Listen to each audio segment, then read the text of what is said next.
Hi, and welcome to this solo review of Obsession. In this review, I will be explaining what Obsession is, how you can play it, how does it look and feel, how do you play it solo, and of course I will end this review with what I think of the game. So what is Obsession? Obsession is a game about courtship, basically. If you know Bridgerton, Jane Austen, you know what we're talking about, but I will read a short bit from this rulebook because it explains it really well. Changes are afoot in Derbyshire, England, where 4 families, all possessed of eligible young gentlemen and ladies, find themselves embroiled in romance and intrigue during a time of optimism. Fortune has recently smiled on these somewhat neglected estates, families with respectable histories that endured hard times in the late 18th century. Now in the mid-19th, the family Asquith, Cavendish, Ponsonby and York have coincidentally come into new sources of income and are intent on improving their country estates and restoring their failing reputations. The inflow of funds is modest, but there is a new optimism abroad in this part of Derbyshire.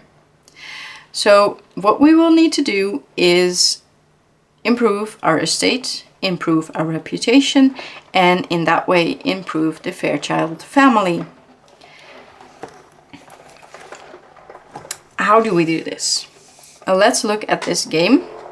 Let's put this back where it belongs.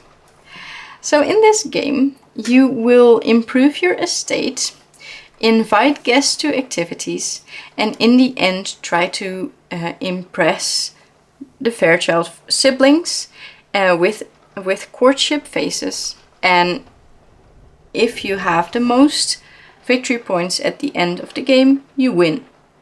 Sounds simple enough, but how do you play this game? During the game, you will host activities, and those activities you can invite guests to, and those guests will give you favors.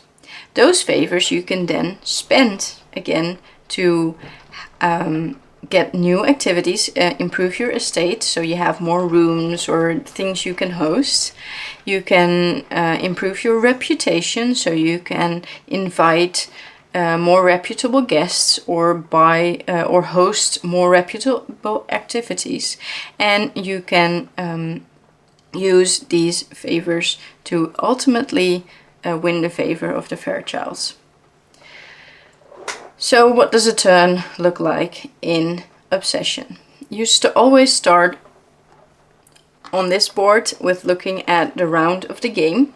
You have normal rounds, which are these purple ones, and you have courtship rounds, which I will explain later, but they have a little bit different way of handling the round.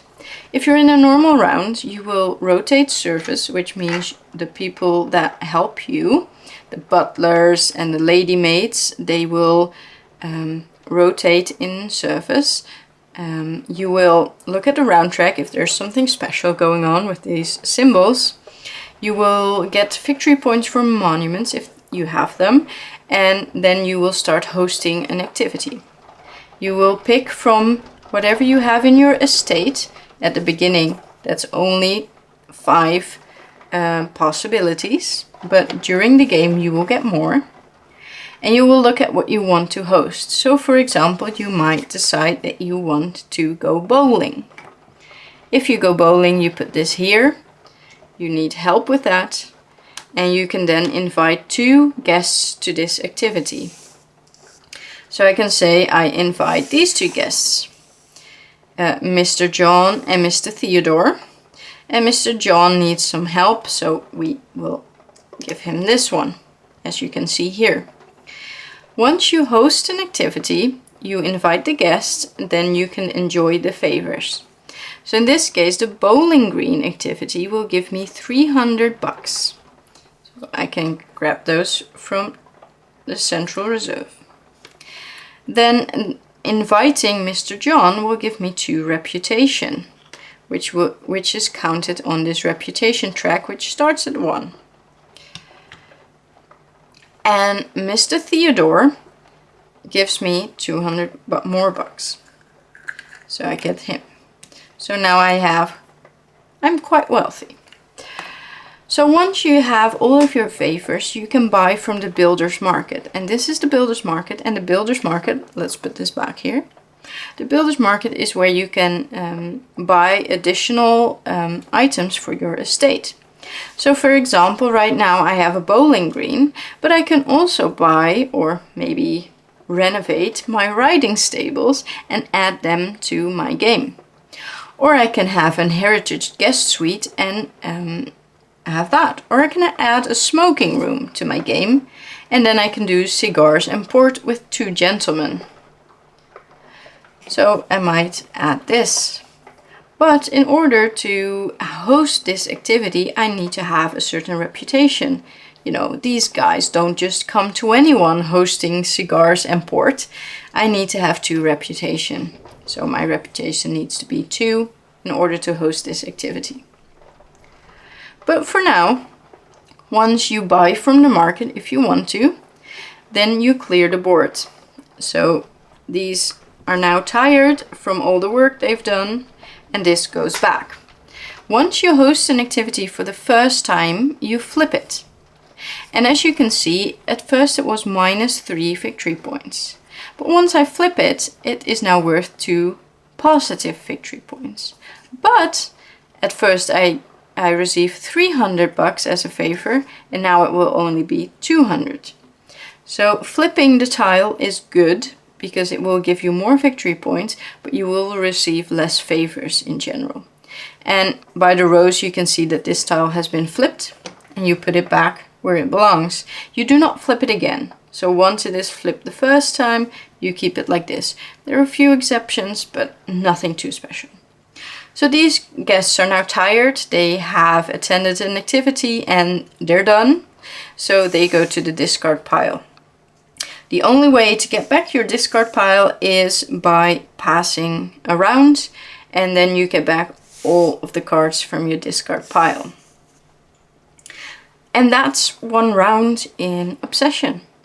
In the case of a solo game, after your round, the solo AI will play their part of the round, and then you will clear the rest of the board. So you will go to the next round, obviously. You will add any extra tiles that were removed and make sure everything is in order. You will keep doing normal rounds, purple rounds, until you get to a courtship. And a courtship is where the magic, so to speak, happens, because then you will have to impress the Fairchild siblings. And you impress them by having the most improved estate elements in the theme that they're currently obsessed by, I guess. So maybe, for example, right now, and there are already a few cards here, so let's grab those. You know, you might draw from this stack an estate card. So in that case, right now, they are focused on estate.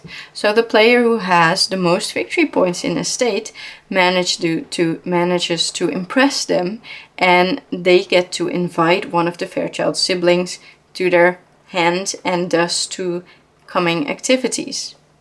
So you flip one of these tiles, and then you look at who has the most points, and that person gets to have the Fairchild sibling of their choice in their hand for the next few rounds. And once you get to the next courtship, they return because they now have new interests and they might be impressed by somebody else. You also get a VP card if you impress the Fairchild siblings, and that is worth either VPs or you can turn it in during the game for some extra favors. So you do 3 normal courtships, and the final courtship looks at all the 4 courtship cards that have been revealed. So 4 of them. And you count up the VPs for all of the tiles that you have in that color, double them for double cards, and the totals are then compared. The winner with the most points wins, obviously, and they get to keep the Fairchild card for final scoring. So the Fairchild card is always worth 8 points at the end of the game. And then you count up all of the VPs you've collected during the game, and the person with the most VPs wins. Yeah, that's basically how you play Obsession. So how does it look and feel? Well, this game looks great. It really feels like that time period without being like kitsch. It works. I don't know what it is, because it can easily be too much with all the frills and the colors and things, but it works. It works together. It looks great on the table, but not overwhelming. Like, there's not so many colors and frills that you go completely crazy. But what I like most about the game is just the quality. Like, the cards are great. The money is great. The meeples, fine. You know, all of that is fine. But then look how the game is organized. Like, everything is in these beautiful boxes. And like, that impresses me. I'm easily impressed, obviously, but it impresses me. Like, I'm playing this family right now, so this one is empty. But like, if you look at this one, it has everything that you need to play. So like, you have your basic estate tiles, your reputation, the service people that you start with, cards that explain parts of the game. It's just, it's so nice. And all the other bits also come like in boxes. So this is the box that holds all the cards. Well, not currently because they're on the board, but normally it holds the cards. And this one holds all the meeples. And so we have this bag, which is from the expansion, but we also have this bag, which normally holds all of the tiles. And it's just all so nice. Like, that's all I can say about it. It's nice. It looks nice. It feels nice. It packs away so well. Like, that really improves a game. So, yeah. What can I say? Look and feel, 10 out of 10. Then, onto the solo. How do you play this game solo? Well, you basically need 2 cards, a die, and a little meeple. So let me explain. When you play solo, you use these 2 cards. And these 2 cards tell you everything that you need to do during the game. So when it's the AI's turn, you roll a dice, and that determines which card from the builder's market the AI is going to remove from the game. So it doesn't collect them, it doesn't do anything with them, it just removes them from the game, just so that you can't have it. If there's a monument on the builder's market, which are really valuable tiles, you do a monument turn, with a great possibility that the AI will grab that monument before you can even think about it, basically. So that's it. And then once you enter a courtship phase, it has the points that the AI has for each interest listed here. So in season 1 it has 0 for essentials, it has 0 for service, -2 for estate, 2 for prestige, and -4 for sporting. So, you know, going into that first courtship, you know, you have to improve your prestige at least, because there's a chance that you will draw that card, and you want to be higher than the AI so you can get your Fairchild card and your VP card, and etc. So, and then the next season, obviously the points keep getting higher. Then the final season, again, you compare your scores to the AI and you determine if you win or not. This is the score that the AI normally has, so 85, but it can collect the Fairchild sibling if it wins the final courtship, and it can collect VP cards if it wins courtships during the game. You put them face down next to the AI, so you don't know exactly how much points it has. Then you compare your score to the AI score, and whoever scores the most wins.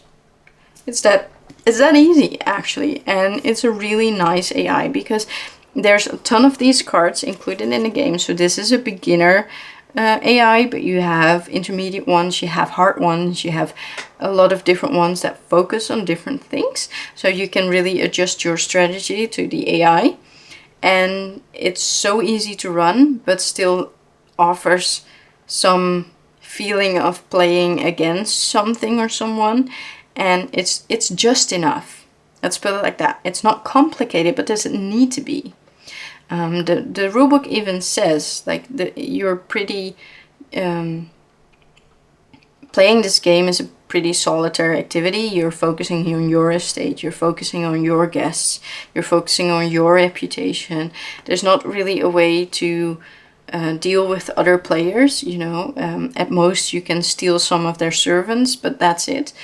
And so it already lends itself for solo play, and the only thing the AI does is have something you can compare against and may have some stakes for those courtship phases. You have to prepare and adjust according to what the AI has here. So that's nice. So it's perfect for what it needs to do. It's not complicated.